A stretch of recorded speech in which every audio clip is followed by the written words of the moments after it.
আমার সিঁদুর মুছে দিল,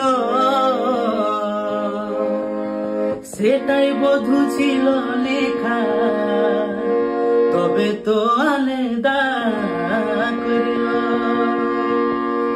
ভালো করে থাকিস রানী, যতন করিস মা বাবা,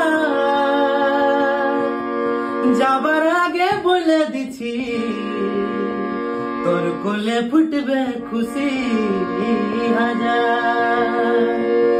যাবার আগে বলে দিছি তোর কোলে ফুটবে খুশি হাজার। তুই কান্দিস না রে সোনা, আমার ছিল না রে